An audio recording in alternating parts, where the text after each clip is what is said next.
ये होता है कि सेना के अलावा तो कहीं कुछ लोग कुछ मानते ही नहीं हैं, सब कुछ सेना पे छोड़ देते हैं।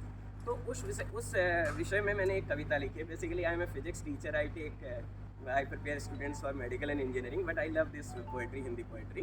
तो वो अपने पिता से आके क्या पूछता है और पिता क्या उत्तर देते हैं, इस बारे में मैंने एक कविता लिखी है। तो कविता इस प्रकार है कि जिस दिन सेवानिवृत्त हुआ था वो आंखों में आंसू भर लाया था। बंदूक उतार कंधे से मन में एक जटिल प्रश्न लिए वो घर आया था। मैं देश के लिए लड़ने के लिए बना हूँ, कोई अन्य कार्य मुझे नहीं आता है। अब लड़ने का हुनर लगता है मैं खो दूंगा, एक यही कार्य मुझे सही आता है।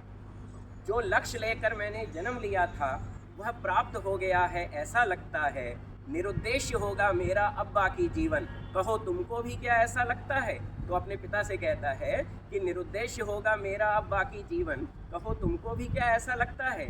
तो देखिए, पिता उससे जो कहते हैं वो कमोवेश हमसे भी कह रहे हैं। तो उसको सुनिएगा। तो उसके पिता उससे कहते हैं, अरे नहीं भारत के सैनिक, अरे नहीं भारत के सैनिक, अभी कई लड़ाइयाँ तुमको लड़नी हैं। अब सीमा पार नहीं भीतर घातियों से तुम्हें भारत की रक्षा करनी है।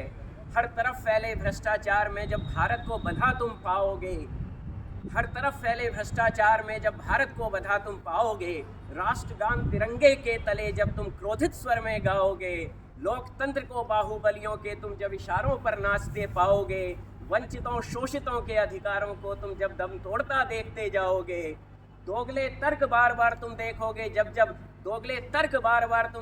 जब जब आतंकवाद पर चर्चाएं होंगी, वोट बैंक के खिसकने के डर से जब जब देश की सीमाएं रक्षा खोएंगी, मजहब और जात पात के खेल में जब लोगों को मरते हुए तुम देखोगे, तिरंगे के रंगों में जगह जगह जब खून के छींटे पड़ते हुए तुम देखोगे, घर भीतर के इन दुश्मनों को जब तुम पाओगे प्रगति की धारा को करते अवरुद्ध, घर भीतर के इन दुश्मनों को जब तुम पाओगे प्रगति की धारा को करते अवरुद्ध, फिर से कमर कसोगे तब तुम सैनिक, अभी जीतने हैं तुम्हें कई भीषण युद्ध।